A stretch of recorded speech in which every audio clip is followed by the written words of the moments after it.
Good afternoon, ladies and gentlemen of the press. First of all, thank you very much for joining us this afternoon for this briefing on day 3 of this unlawful industrial action by CALPA. Let me take this opportunity, first of all, to apologize once again to the very many passengers, our customers, who we have inconvenienced because of this unlawful strike.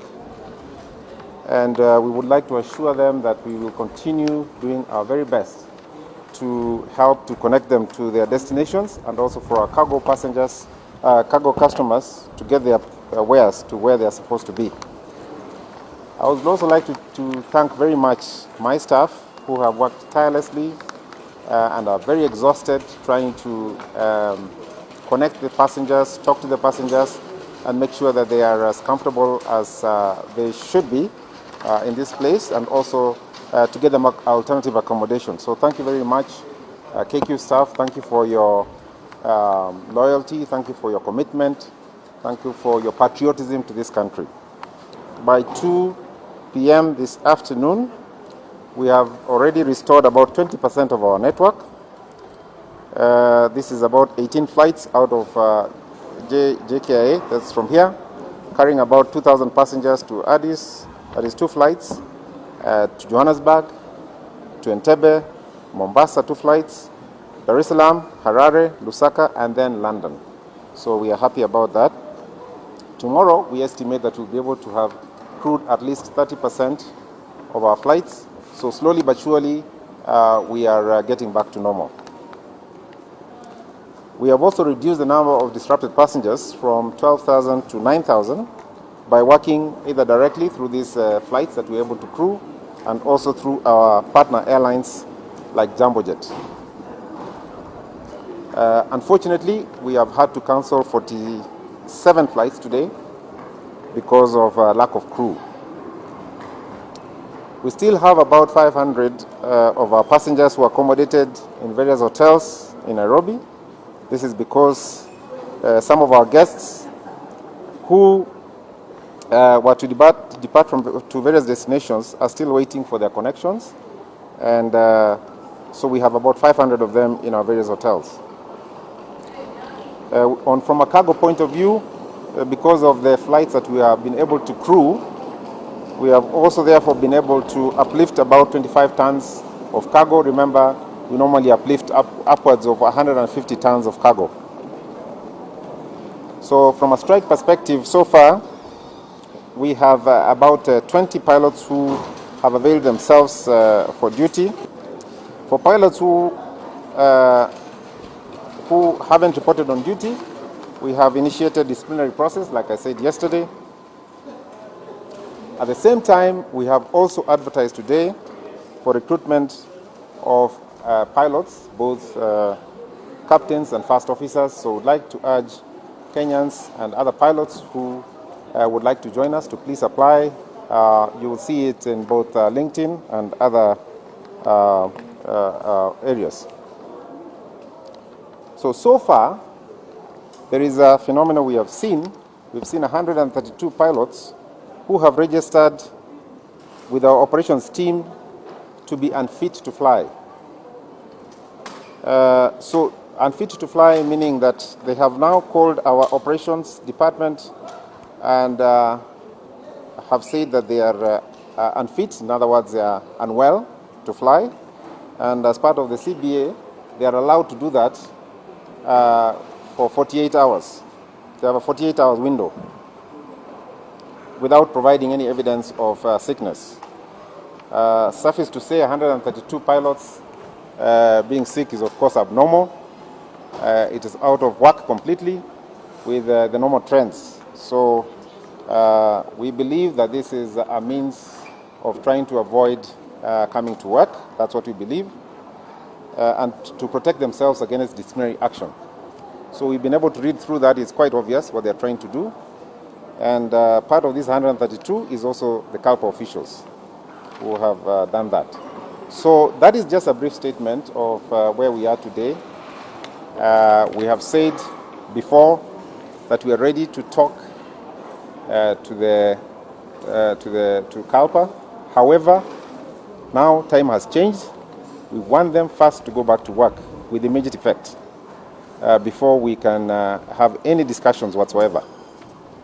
In any case, like I said, we've already started disciplinary action and we've already started recruiting new pilots. So those who are still interested in working with Kenya Airways should very quickly report back to work with immediate effect. There is no negotiation. I want them to go back to work because they're costing us a lot of money. They're sabotaging this country. They have been belligerent. They were trying to hold us hostage. And now I'm saying, let them go back to work before we have any other discussion. Because the longer they stay out there, the more we don't have money to pay even their salaries. So they need to go back to work if they want this airline to continue functioning. It does not show bad faith. They have refused to come back to work. How do you expect us as an airline to continue functioning when people have unlawfully refused to come back to work? Number one. Number two, we have repeatedly, not once, not twice, I don't even know how many times we've told them, please come back to work. So how can it be that it's bad faith while we have told them repeatedly, come back to work so that we can continue operating, so that we can talk? Right now it is, it's very late right now in the day. So all we want from them now is to come back to work.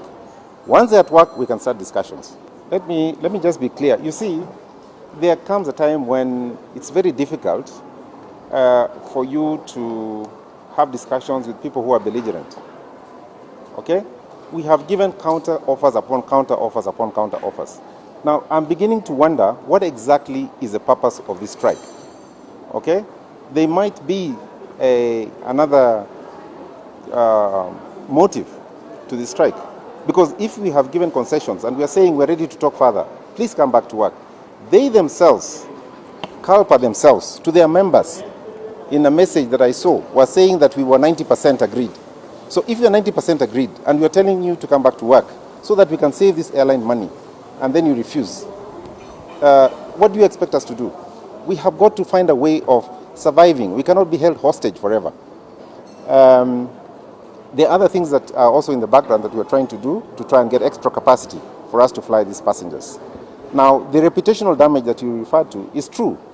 We will have to rebuild our reputation because of what has happened because of this strike. But that will have to be a slow one. Yes, it is true, we are suffering, but there is no way we can get into discussions with people who have refused to budge even an inch. No, that's the other thing. You see, they have disobeyed a lawful court order. That's the other problem. They have disobeyed. And not because they didn't know that it was a court order, but because they thought that it is okay to disobey a court order. So we have gone to court and we have filed contempt proceedings against them to say this group of CALPO officials have disobeyed a lawful order that came from this court. And as a result of that, they have cost us millions of shillings, not just in loss of revenue, but also in terms of reputation and all that goes with that. So it will take a long time. It's going to be a painful process. But listen, sometimes you have got to take a pain to make a step forward. You cannot be held hostage. Actually, this is a very dangerous trend. If we allow this to happen in every sector, we as a country will be in trouble. We cannot allow a few people, just because of lack of understanding or being selfish, to hold the country hostage. We have got to break this at some point and say, let's take the pain now, but prepare it for posterity. Because we have a country to run, we have an airline to run. Yeah, so it's going to be expensive, it's going to be painful. But unless the pilots realize that, I'm saying to them, go back to work for this moment. Your problems that you have presented, some of them are valid. We'll address them. We have even tried to start addressing them, but you cannot hold us hostage. You cannot hold these passengers hostage. Okay? It's not fair. It's not fair to the passengers. It's not fair to us. It's not fair to themselves. It's not fair to other employees. Our employees are tired. They have been working flat out to try and address this situation. The couple of officials are saying that Kenya Airways management has refused to sit down with them. That is a lie. That is a lie. Unfortunately, I'm sorry, I'm using a very strong word. Okay, that is untrue. That is the right word to use. That is untrue. And you have read the Ministry of Labour. Have you read the Ministry of Labour statement? It is very clear. That's the reason they released it, because they spent many hours with us. We were there. We conceded. CALPA did not concede 1 inch. And that is why we are saying it feels like this strike has other motives.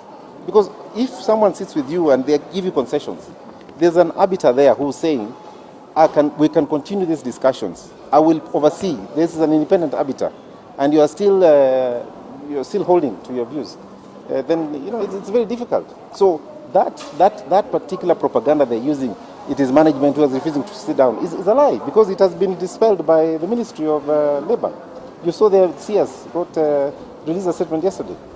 Both the Ministry of Labour and the Ministry of Transport released independent, both of them, to say it is CALPA who are being difficult. No, I mean, I don't want to go into that. At the moment, all I can say is that we filed a suit this morning for contempt. But like I said, we lost a lot of money, right? So people have to be held personally and jointly responsible for the losses and damages to this country, to this airline. Thank you very much, ladies and gentlemen. No. Disciplinary action is not just firing. Disciplinary action is fair. Okay? We've been accused of being unfair, right? Well, we want to demonstrate that we are fair. We will sit down and find reasons why. First of all, one, they participated in an unlawful strike. Secondly, why they disobeyed lawful orders by their superiors to come to work. There might be valid reasons. We'll listen to those, okay? And then we will follow our HR procedures. So disciplinary action does not necessarily mean just firing people, okay? It means taking you through a process, a fair process that you'll be had, and then we take action. Okay? Thank you very much.